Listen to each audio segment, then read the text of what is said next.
Welcome to Let's Roger That. I'm Jill, and as promised in my last video, we're going to review the Vevor 13B drill sharpener.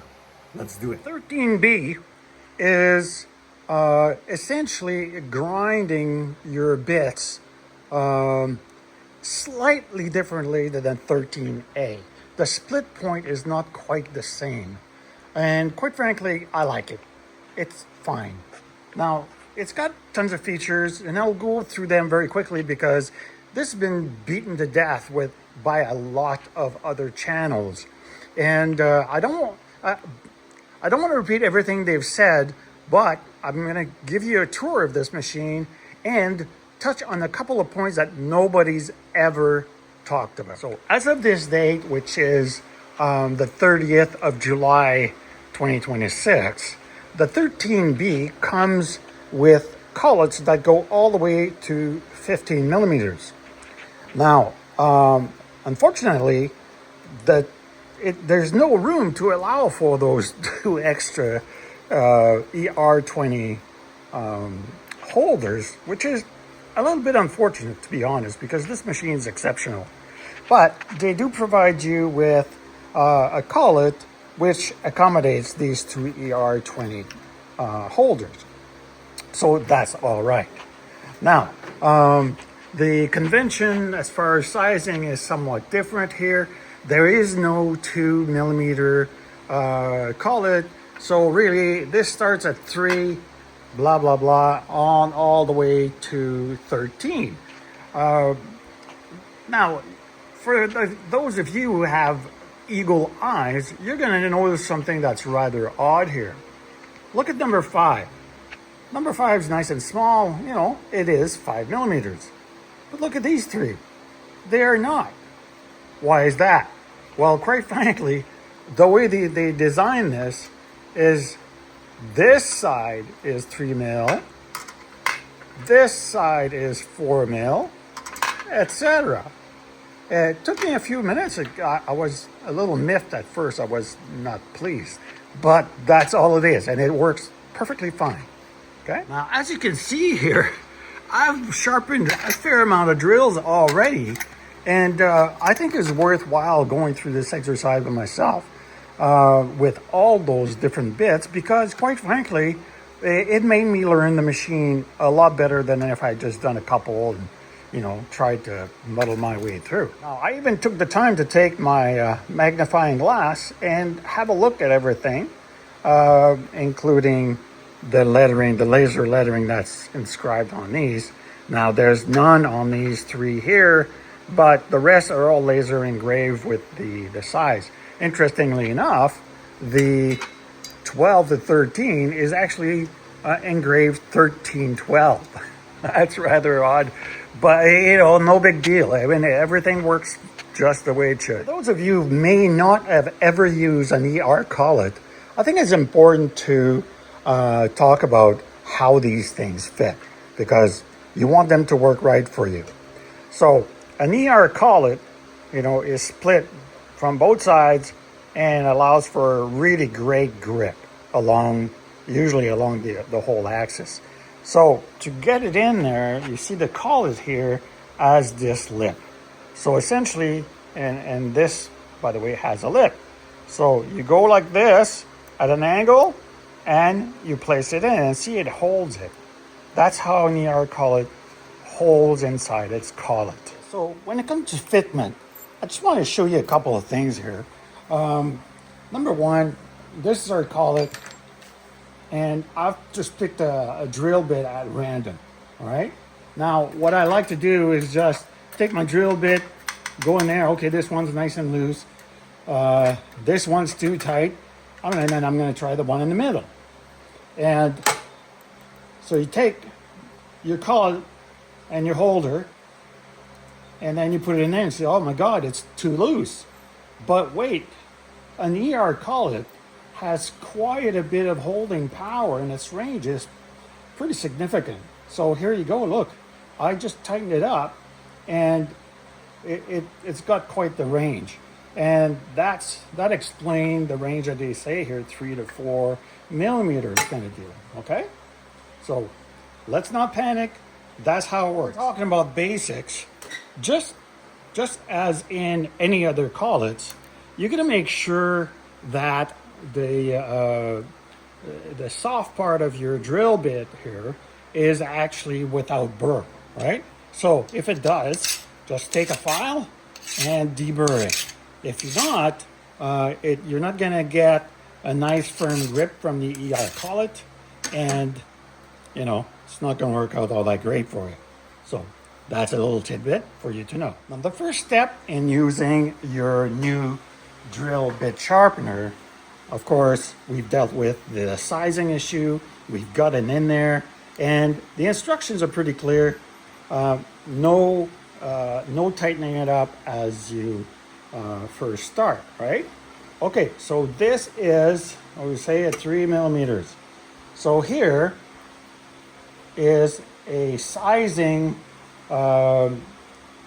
apparatus, okay, a dial, and so it's 3 millimeter. So there's an arrow pointing here, and we'll line that up with 3 millimeters. Why is that important?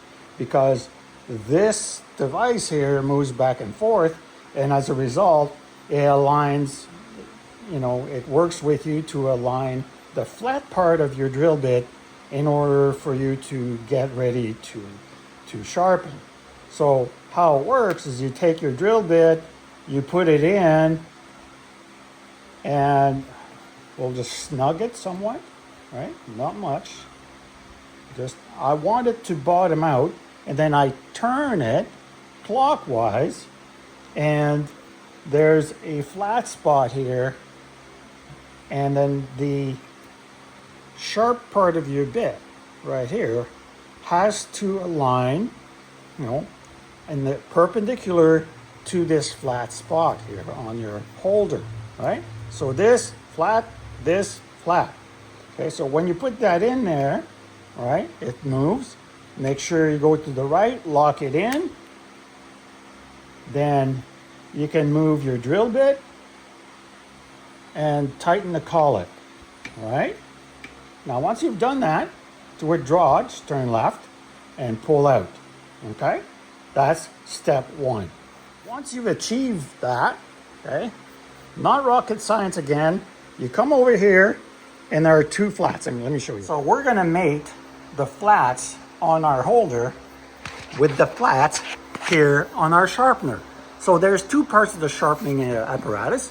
There's this part, which you use first, and then this part, which gives you the relief angle for your drill bit, all right?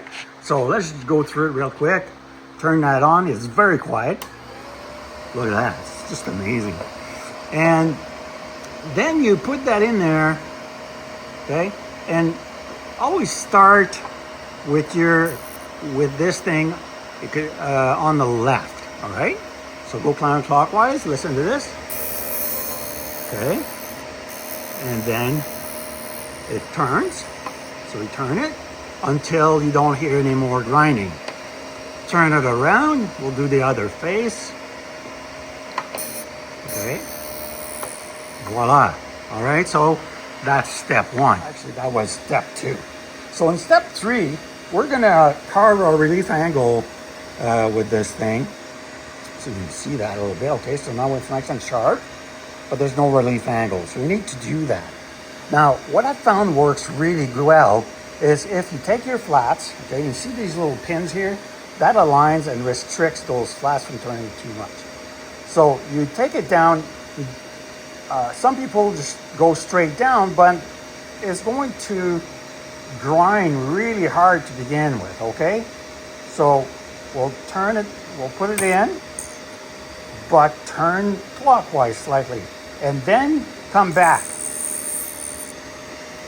There we go. Now we'll do the other side. Last side. Okay, here we go.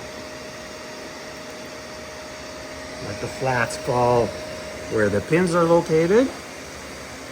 Okay, you see that here? There we go, it's just fell in. and I went counterclockwise, okay? And then just withdraw. So let's look at our bit. It's a very small bit. They're very hard to sharpen by hand. It's just nearly impossible.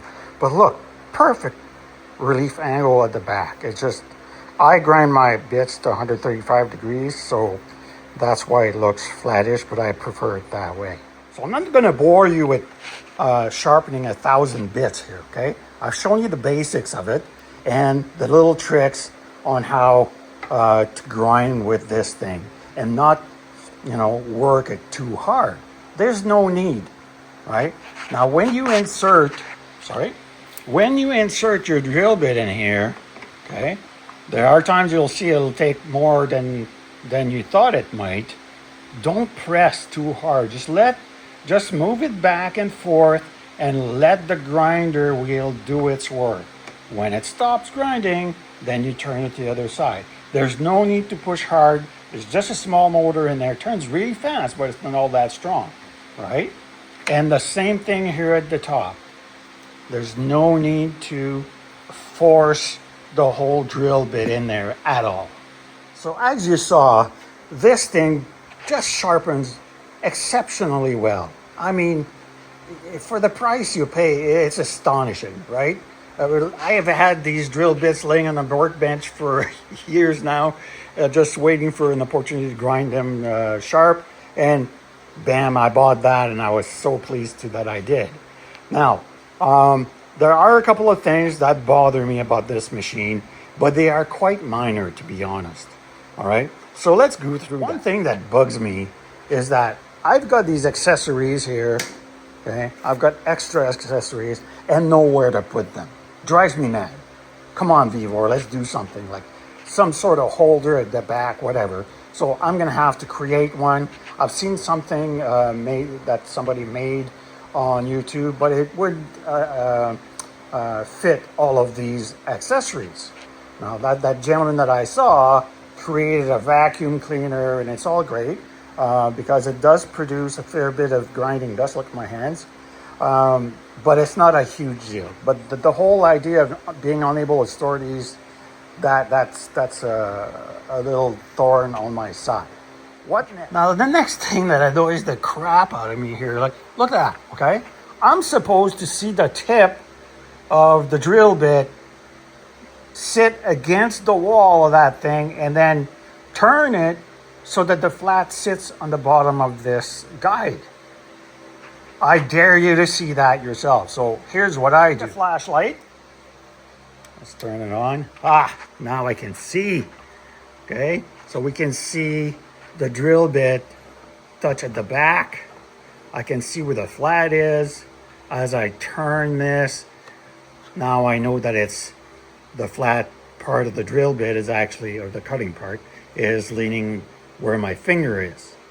Okay, so I would like to see a little light so that we can see that. I might create something, maybe install an LED here. Something really, unobtrusive would be really great. Doesn't have to be complicated. My overall opinion of this machine is it's a 10 out of 10. I'll give it 9.5 just because, or 9.8 actually, just because, there's not enough storage for all of my ER collets, and the fact that I can't really see in here. But honestly, it's not a huge deal, like most of us can figure this out without having the little light there and whatnot. But the instructions aren't that great. They explain things, but not well enough for everyone to understand perfectly and achieve great results with the machine, because it is truly exceptional for the price. You cannot go wrong. Nobody's paying me to say that. I bought the machine myself. So, like based on what everyone else has said, I have to concur. It's a great machine, a great investment. When you think about the money you spend on drill bits, I must have a couple $1,000s worth of drill bit kits here. And I don't want to go out there and buy new ones every time. And look at this. That's the job that this little thing does. It's truly phenomenal. So if you have one, if you don't have one of these and you do a lot of work in your shop with drill bits and whatnot, get yourself one of these. You can't go wrong. So thank you for watching this episode of Let's Roger That. Please like and subscribe. You do help me. It's not a lot of money, but it's just enough for me to save for about 6-8 months and then buy one of these. So I appreciate you. Please leave me comments. I always love to talk to you, and take good care of yourself. Bye-bye.